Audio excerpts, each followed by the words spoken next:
네, 오늘은 하나님의 공동체라는 제목으로 말씀을 나누겠습니다. 자, 여러분, 공통분모의 힘이라는 단어를 아십니까? 공통분모의 힘. 사람과 사람 사이에 공통된 가치관, 관심 분야가 하나라도 있다면은 그 사람과의 관계에 맺고 그 관계가 커져가는 것에 긍정적인 효과를 보인다고 합니다. 자, 예를 들어서 이제 혈연, 지연, 학연, 이런 것들이 있을 것 같아요. 가족 관계나 같은 지역에서 생활했던 관계나 같은 학교를 졸업했던 관계 등등 누군가의 공통된 관계가 있다면은 그 사람과 관계를 키워나가는 데 있어서 좀 더 수월하게 키울 수 있다는 것이죠. 요즘은 젊은 친구들 사이에서는 학연, 혈연, 지연보다는 아무래도 MBTI가 공통 분모를 형성하는데 큰 영향을 줄 겁니다. 8개의 알파벳 중에서 겹치는 것이 하나라도 있다면요, 우리는 그 공통 분모를 가지고 이야기를 나누고 관계를 키워갑니다. 자, 여기서 T, 나는 MBTI가 T다, 손. 이렇게 T가 없어요? 다 F예요, 그럼? 네. 똑똑한 사람들. 네. 자, 이처럼 공통 분모는요, 자, 사람과의 관계를 키워나가는데 긍정적인 효과를 보여요. 세상에는 다양한 공통 분모가 있어요. 그 중에서도 교회도 공통 분모가 됩니다. 예수님을 믿는 것, 같은 교단의 교회를 다니는 것, 같은 부서를 섬기는 것, 같은 고민을 가지고 기도했던 일 등등 교회도요, 사람과의 관계를 맺는 데 있어서 공통 분모가 됩니다. 나와의 공통 분모가 있다는 것은요, 상대방과 관계를 키워나가는 데 있어가지고 긍정적인 효과를 줘요.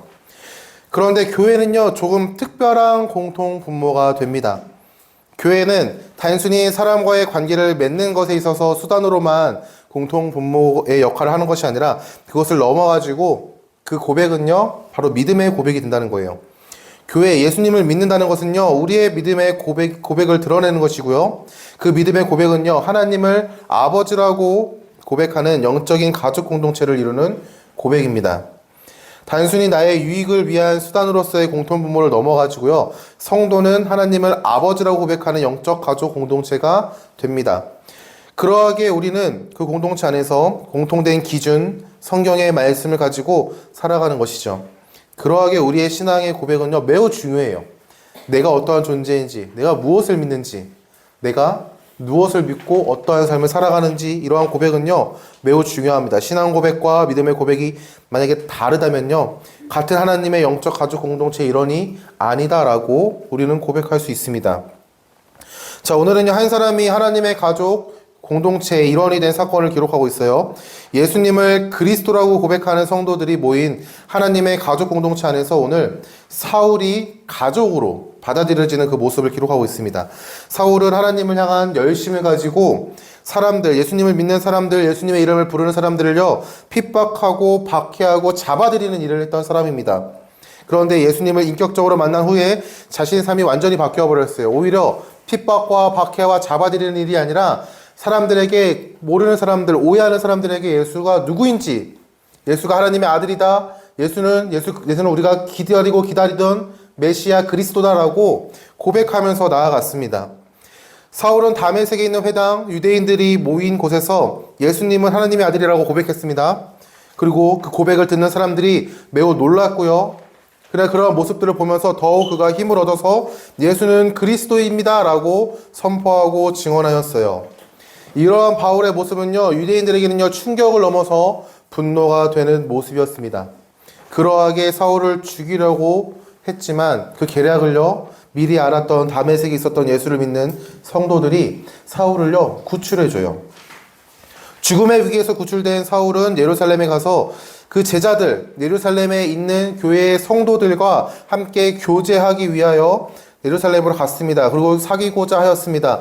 그러나 예루살렘에 있던 제자들은요, 예수님을 믿는 성도들을 박해했던 그 사울의 존재를 명확하게 알았고 기억했기 때문에 선뜻 다가갈 수는 없었어요. 여러분 한번 생각해 보세요. 여러분들을 괴롭혔던 친구가 갑자기 나 모든 것들을 회개하고 이제부터 착하게 살 거야 라고 한다면은 그렇구나 친구야 하고 바로 받아줄 수 있을까요? 어려워요. 그 사람이 의심스러울 거예요. 그 사람이 나에게 했던 잘못된 행동들, 나를 핍박하고 박해했던 그 생각들을 하면서 이 사람이 정말 변했을까라는 고민을 할 겁니다. 그와 마찬가지로 예루살렘에 있었던 교회 공동체의 성도들은요, 사울이 다가왔지만 그 다가옴을 보면서 두려운 마음을 가질 수밖에 없었어요. 의심할 수밖에 없었습니다. 언제 배신해서 우리를 다시 잡아들일지, 핍박할지, 박해할지 모르기 때문에 의심할 수밖에 없었던 것이죠. 사울이 하나님의 가족 공동체로 받아들이지 못하고 있는 그 상황 가운데 오늘 한 명의 사람이 등장합니다. 그게 누구냐면은 바나바라는 사람이에요. 바나바. 앞으로 바나바가 자주 등장할 건데 여러분 기억하십시오. 바나바가 사울을 데리고 사도들에게 가서 사울이 예수님을 만난 그 사건, 하나님께서 사울에게 하신 그 말씀, 다벳에게서 사울이 예수님의 이름을 담대히 선포하고 증언하였던 그 사건들을요, 하나하나씩 이야기를 해줍니다. 바나바는 사울의 변화된 그 모습이 그의 노력이 아니라 예수 그리스도의 그 은혜로 변화되었음을요, 알았고 믿게 되었어요. 바나바의 증언으로 사울은요, 성도들과 함께 예루살렘에 출입하게 됩니다. 사울은 예루살렘에서도 자신을 변화시킨 하나님의 말씀이 구약 성경에서 약속한 그 메시아에 대한, 예수님에 대한 그 말씀을요, 담대하게 선포했습니다. 이러한 사울의 모습은 예루살렘에 있었던 헬라파 유대인, 히브리어가 아닌 헬라어를 썼던 유대인들의 눈에 들어오게 되었습니다. 헬라파 유대인들은 사울과 함께 변론했습니다. 네가 말하는 것은 틀렸다. 아니다. 사울은 예수가 그리스도가 맞다. 그 변론하는 가운데 사울의 말을 이길 수 없음을 보고요, 헬라파 유대인들은요, 사울을요, 죽이고자 했어요. 그러나 예수를 믿는 성도들이 그것을 알고 가이사라로 데리고 내려가서 다소로 사울을 피신시킵니다. 사울의 회심으로 온 유대와 사마리아의 교회가 평안하여 든든히 서가고 주를 경외함과 성령의 위로로 진행하여 수가 더 많아졌다라고 오늘 성경의 말씀은 고백하고 있습니다.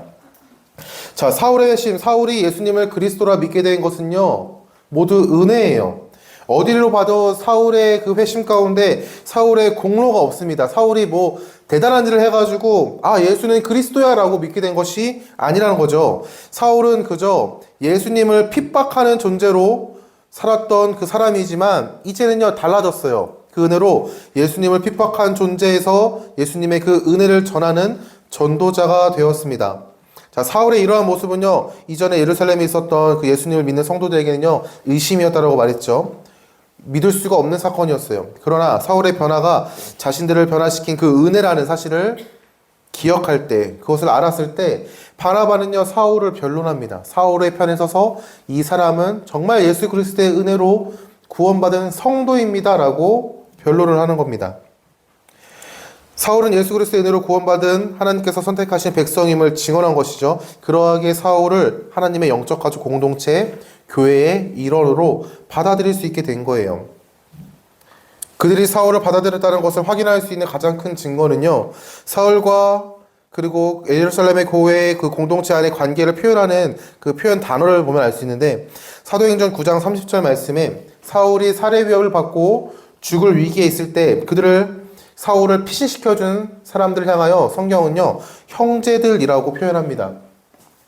자, 여러분, 형제들이라는 표현은요, 단순하게 남자 사람을 가리켜가지고 어찌 표현할 방법이 없어가지고 쓰는 호칭이 아니라, 여기서 말하는 형제는요, 너가 믿는 그 신과 내가 믿는 신이 같다. 하나의 공동체 안에, 바운더리 안에서 우리는 가족이다라는 고백이에요.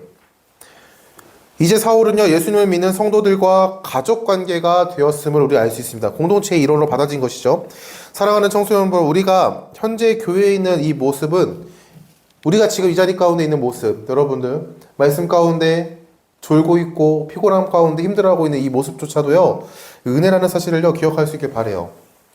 자, 우리의 공로가 하나도 없어요. 여러분 중에 누가 은혜가 아니고서 이 자리에 있다라고 말할 수 있습니까? 우리는요, 하나님의 인도하심을 받아 하나님의 은혜로 하나님께서 허락하신 마음의 감동하심을 받은 성도 누구를 통해서 우리는 이 자리 가운데 있음을요, 기억해야 돼요.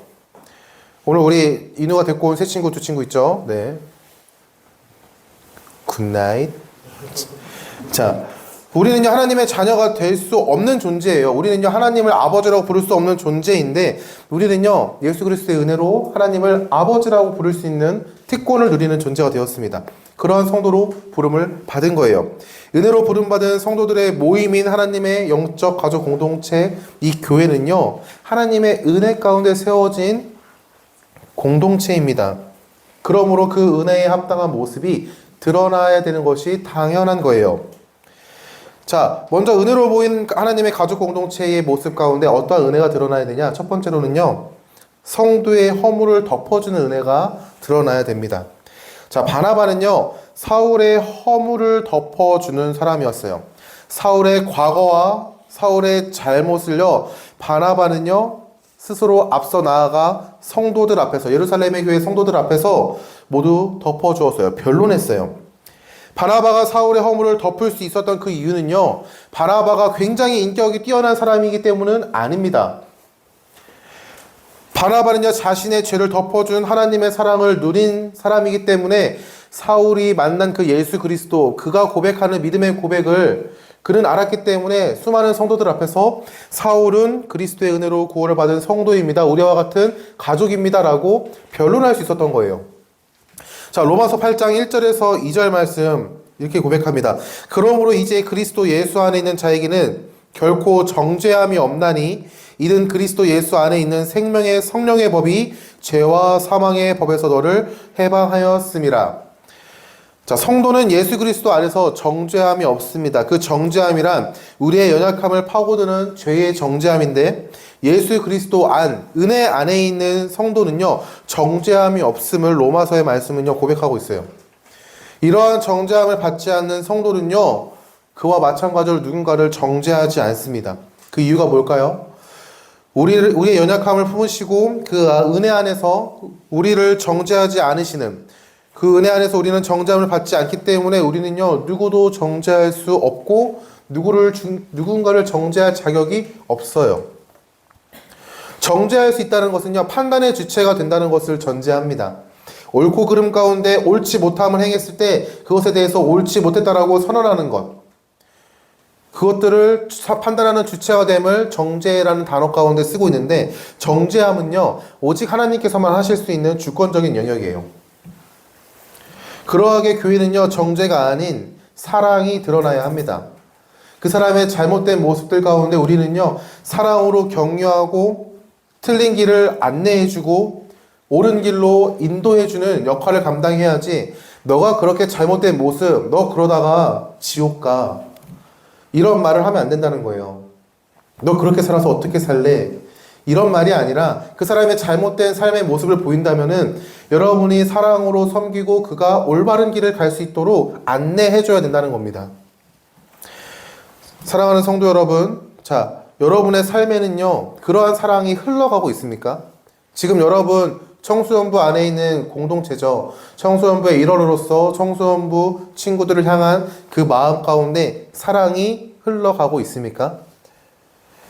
자, 베드로전서 4장 8절의 말씀에 이렇게 고백합니다. 무엇보다도 뜨겁게 서로 사랑할지니 사랑은 허다한 죄를 덮느니라 라고 고백하고 있어요.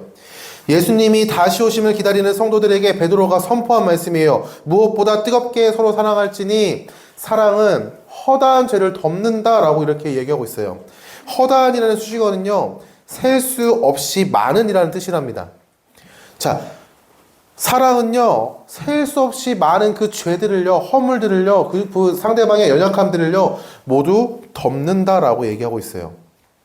예수 그리스도의 은혜로 누린 그 하나님의 사랑은요, 우리가 셀 수 없이 많은 죄뿐만 아니라 우리의 근원적인 죄를 덮으신 사랑이었습니다.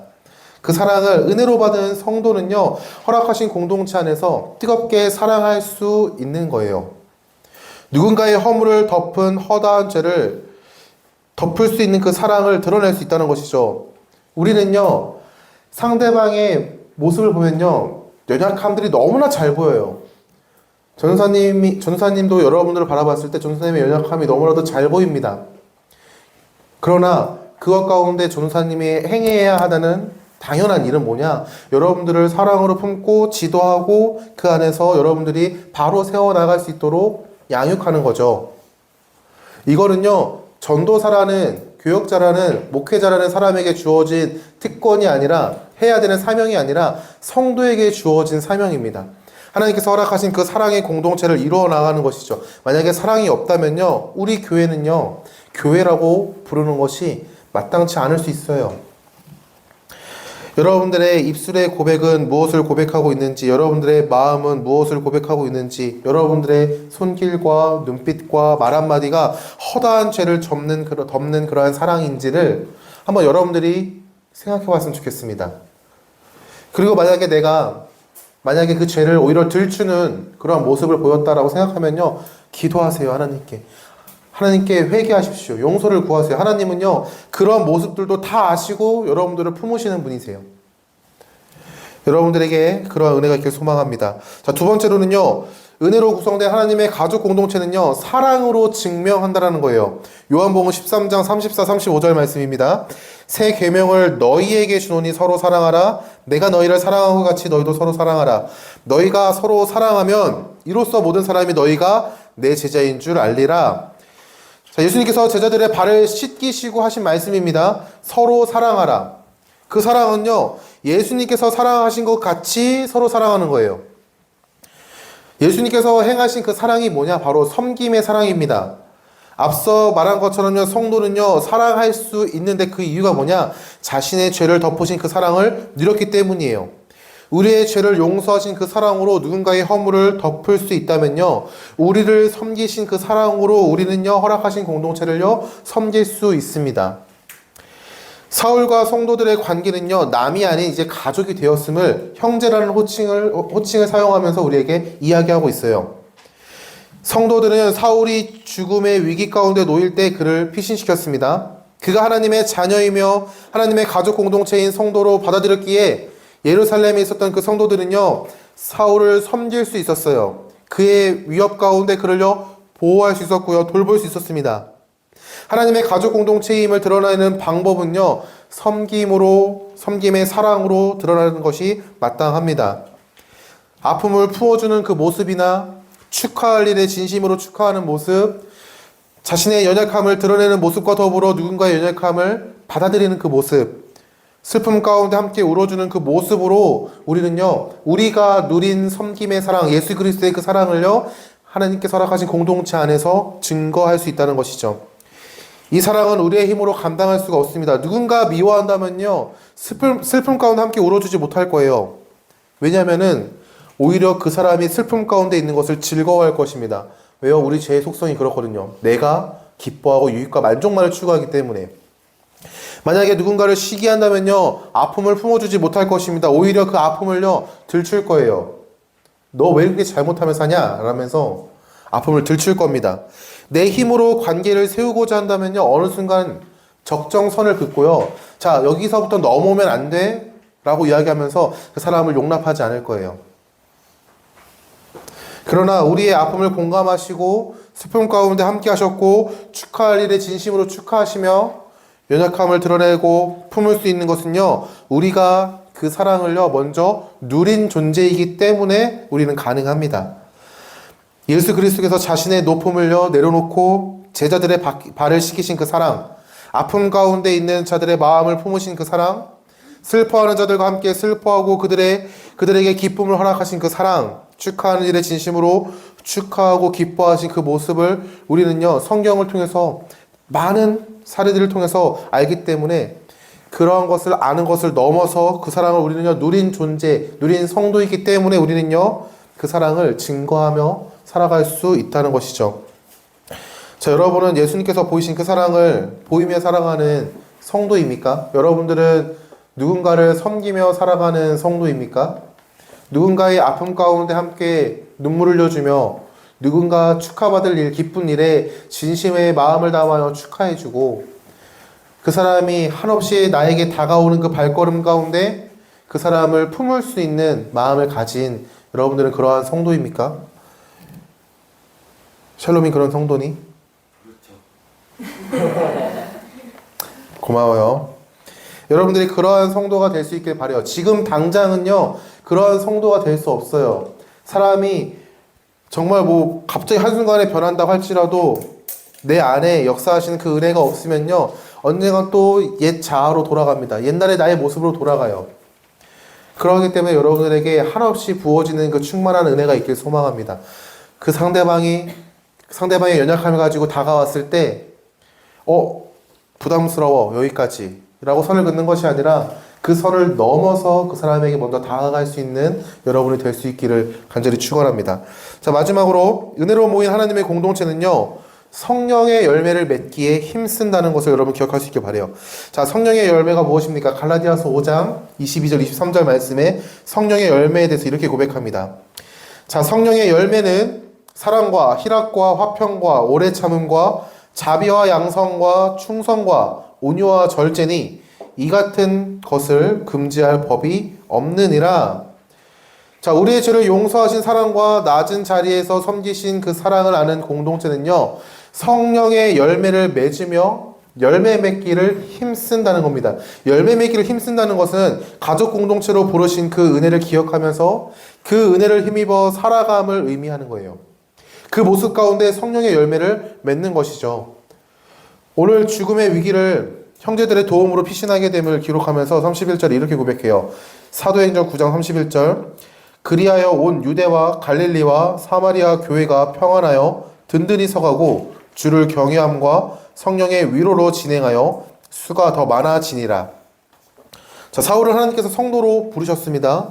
사울로 인해 핍박의 소용돌이가 일어났다면요, 이제 사울로 인해 가지고 교회가 든든히 세워지고 유대와 갈릴리와 사마리아에 복음이 증거되며 하나님을 향한 경외함과 성령의 위로로 든든히 교회들이 세워지는 역사심이 일어나고 있어요. 예수님을 믿는 성도들이 세워지고 교회가 세워졌음을요, 사도행전 9장 31절의 말씀에 고백하고 있습니다. 자, 은혜를 아는 성도가 은혜로 누군가를 품고 누군가를 섬기는 결과는요, 하나님의 뜻이 이루어지는 것입니다. 하나님의 뜻은요, 하나님께서 선택하신 그 백성들이 복음을 듣고 돌아오는 것, 하나님의 품으로 돌아와 하나님의 자녀가 되는 것, 은혜로 사울을 품었던 교회의 모습으로 그 뜻이 증거되고 선포되고 이루어져 가는 것이죠. 우리가 은혜를 기억하고 은혜를 힘입어 살아가는 그 모습을 통해서 하나님께서는요, 일하십니다.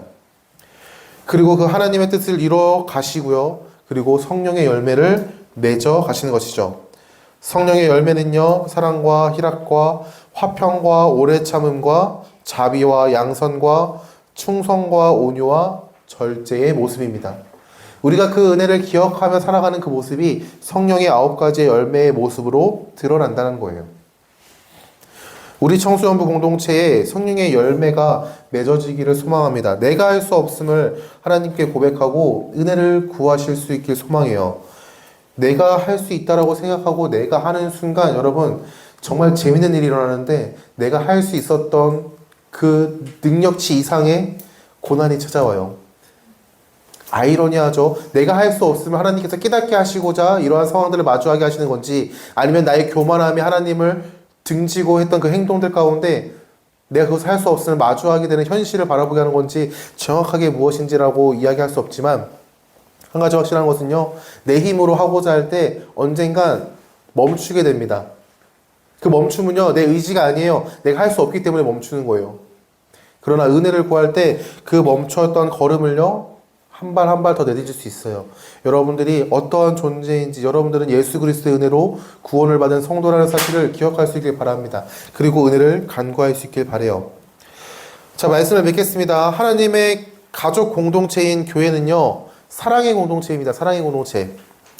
그 사랑은요, 은혜로 주어진 사랑이며 그 은혜를 아는 성도는요, 그 은혜를 힘입어 사랑을 실천할 수 있습니다.